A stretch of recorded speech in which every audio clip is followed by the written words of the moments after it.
করেছেন আমাদের জাতির পিতা ইব্রাহিম আলাইহিস সালাতু ওয়াস সালাম। হুয়া সাম্মাকুমুল মুসলিমিন, তোমাদের ধর্ম নামকরণ করেছেন তোমাদের জাতির পিতা ইব্রাহিম আলাইহিস সালাম।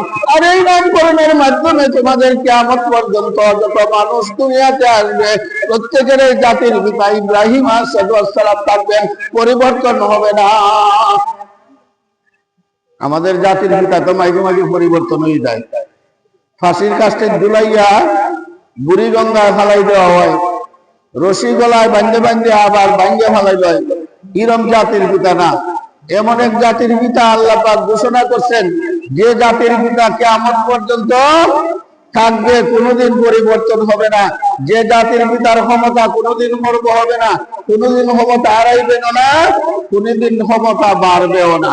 আল্লাহ পাক চিরস্থায়ী ভাবে আমাদের জাতির পিতা ইব্রাহিম আলাইহিস সালামের নামটা কুরআনুল কারীমের মধ্যে উল্লেখ করেছেন, মিল্লাতা আবিকুম ইব্রাহিম হুয়া সাম্মাকুমুল মুসলিমিন। আমার কথাও না, তোমার কথাও না, কোন নেতার কথাও না, নেত্রীর কথাও না, যিনি স্রষ্টা তিনিই ঘোষণা দিয়েছেন তোমাদের একমাত্র জাতির পিতা ইব্রাহিম আলাইহিস। সাহাবায়ে কেরাম বলতেছেন, ইয়া রাসূলুল্লাহ মা হাফিজ ইব্রাহিম, ওগো নবীজি ঈদুল আযহা কি জিনিস এবং ঈদুল আযহা কেন পালন করব এবং ঈদুল আযহার ইতিহাস কি? নবীজি বললেন, আমার সাহাবায়ে কেরাম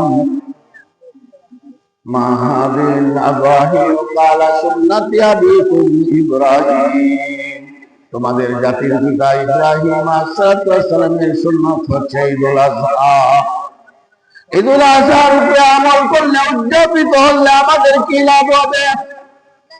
ক্বালু ফামা লানা ফিহা ইয়া রাসূলুল্লাহ। নবীজি ফরমান, ঈদুল আযহা উদযাপন করে বন্দা যখন আল্লাহকে রাজি আর খুশি করার জন্য ঈদুল আযহার দিবসে ঈদগাহের মাঠে আল্লাহর নাম উচ্চারণ করতে করতে, তাকবীর বলতে বলতে যখন ঈদগাহের মাঠে গমন করবে আর ঈদুল আযহার 2 রাকাত ওয়াজিব নামাজ আদায় করে বাড়িতে প্রত্যাবর্তন করবে আর পথে পথে আল্লাহর গুণ কীর্তন বলবে, আল্লাহর বরকতের আওয়াজ তুলবে, আল্লাহু আকবার আল্লাহু আকবার। অযথা গল্প গুজর করব না, বিড়ি সিগারেট দিয়ে দুমায় অন্ধকার বানাইব না। আল্লাহু আকবার আল্লাহু আকবার। কোথা থেকে আসছে? ইব্রাহিম আলাইহিস সালাম